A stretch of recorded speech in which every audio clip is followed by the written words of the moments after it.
ناظرین، آج آپ کے سامنے میں پاکستان کی دو بڑی اعلیٰ ترین شخصیات کا موقف رکھتا ہوں، ان کی باتیں رکھتا ہوں، انہوں نے جو کہا وہ آپ کے سامنے پیش کرتا ہوں۔ ان میں سے ایک کے گرد پاکستان کی سیاست گھوم رہی ہے اور دوسرا پاکستان کی سیاست کو گھما رہا ہے۔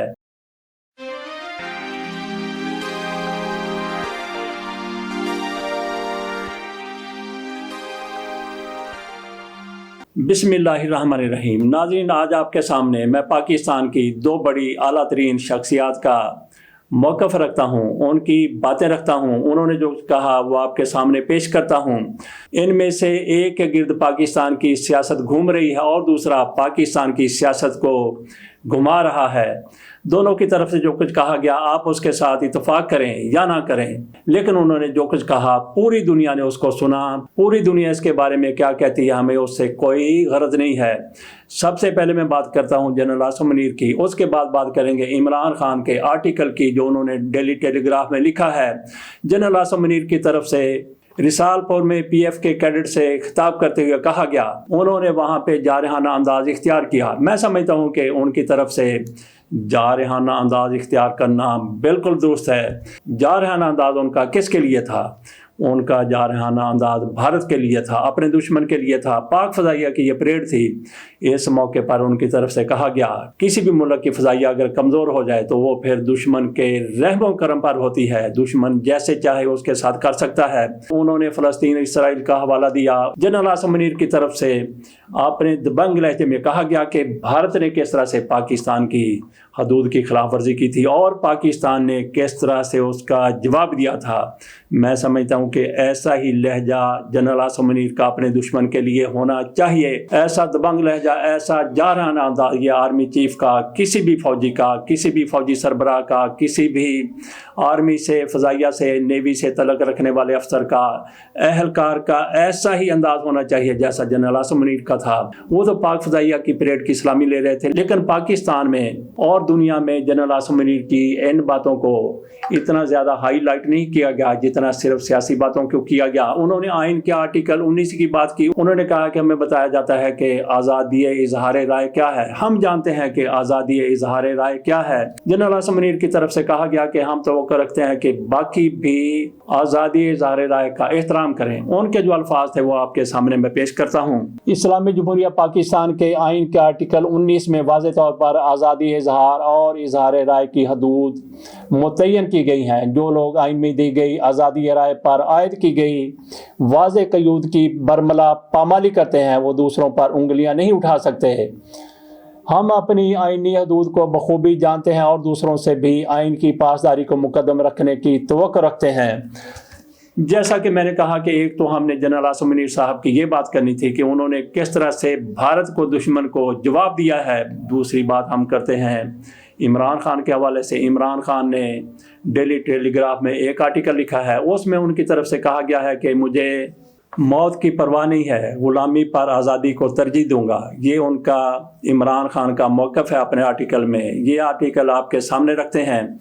آپ جنرل عاصم منیر کی باتوں سے، ان کے موقف سے، ان کے لہجے سے، ان کے طرز عمل سے متفق ہوں یا نہ ہوں، بہرحال وہ آپ کے سامنے رکھ دیا۔ عمران خان کی باتوں سے آپ اتفاق کرتے ہیں یا نہیں کرتے وہ آپ کے سامنے میں رکھتا ہوں۔ عمران خان نے اپنا وہی ارادہ دہرایا ہے جو پہلے بھی وہ آپ کے سامنے، دنیا کے سامنے رکھ چکے ہیں۔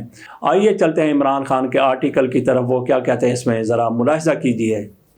اب ان کے پاس میں مجھے قتل کرنا رہ گیا ہے، لیکن میں مرنے سے نہیں ڈرتا۔ آج پاکستان اور اس کے عوام ایک دوسرے کے سامنے کھڑے ہیں۔ تقریباً 2 سال پہلے میری حکومت کے خلاف ایک انجینئرڈ ووٹ عدم اعتماد پیش کیا گیا اور ملٹری اسٹیبلشمنٹ کے ساتھ مل کر ایک حکومت وجود میں آئی۔ اس کے بعد army chief general Asim Munir کی براہ راست رہنمائی میں ملٹری اسٹیبلشمنٹ نے پاکستان کے سیاسی ماحول سے میری پارٹی کو ختم کرنے کے لیے ہر حربہ آزمایا۔ ہمارے انتخابی نشان، ظلم، تشدد اور انکار کو بڑے پیمانے پر دستاویزی شکل دی گئی، لیکن فوج اور اس کی کٹھ پتلیوں کے طور پر کام کرنے والی بے اختیار سویلین قیادت کے لیے کچھ بھی کام نہیں آیا۔ 8 فروری 2024 کو پاکستان کے عام انتخابات نے ان کے ڈیزائن کی مکمل ناکامی کو ظاہر کیا۔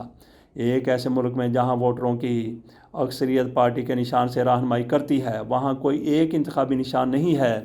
لوگ آزاد کے طور پر کھڑے ہونے کے باوجود میری پارٹی پاکستان تحریک انصاف PTI کے حمایت یافتہ امیدواروں کے لیے باہر آئے اور بھاری اکثریت سے ووٹ دیا۔ مختلف انتخابی نشانوں کے ساتھ پاکستانی عوام کی طرف سے فوجی اسٹیبلشمنٹ کے ایجنڈے کے خلاف یہ جمہوری انتقام نہ صرف عوام کی طرف سے قومی بے عزتی تھی بلکہ 9 مئی 2023 کے سرکاری بیانیے کو بھی مکمل طور پر مسترد کرتی تھی، جب PTI کے حامیوں پر جھوٹے الزامات لگائے گئے۔ کریک ڈاؤن فوجی تنصیبات پر حملہ کرنے کا بدقسمتی سے عوامی مینڈیٹ کو قبول کرنے کی بجائے فوجی اسٹیبلشمنٹ غیظ و غضب کی لپیٹ میں آ گئی اور ہارنے والوں کو اقتدار میں لانے کے لیے انتخابی نتائج میں ہیرا پھیری کی گئی۔ حالیہ ضمنی انتخابات میں بھی یہی ووٹ ٹیمپرنگ دیکھنے میں آئی، جس کے نتیجے میں آج پاکستان ایک خطرناک دوراہے پر کھڑا ہے۔ عمران خان نے اپنے آرٹیکل میں مزید کہا، عوام نے ریاستی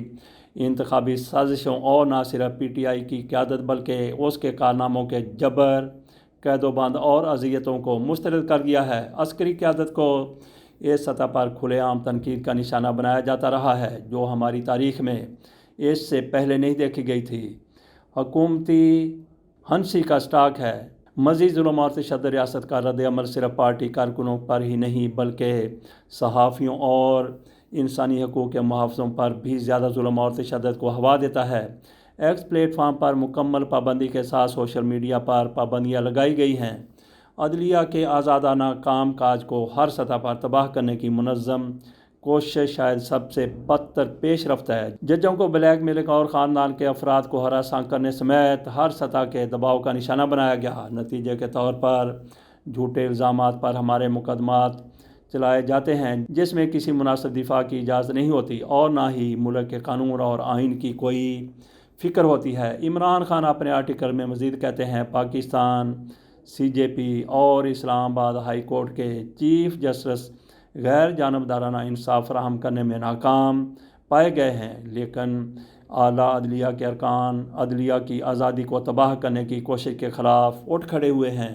اسلام آباد ہائی کورٹ کے 6 بہادر ججوں نے چیف جسٹس کو خط لکھا جس میں انٹیلیجنس ایجنسیوں کی جانب سے اپنے اہل خانہ سمیت ہراساں کرنے اور بلیک میل کرنے کے واقعات کو اجاگر کیا گیا ہے۔ مخصوص مثالوں کا حوالہ دیا گیا ہے اور تفصیلات دی گئی ہیں۔ ہماری تاریخ میں یہ مثال ہے، اگرچہ غیر رسمی طور پر بہت سے لوگ جانتے تھے کہ سینئر عدلیہ کے ساتھ کیا ہو رہا ہے، لیکن ان ججوں کی طرف سے اس طرح کا خط آنا مایوسی، غصے اور مایوسی کی سطح کو ظاہر کرتا ہے۔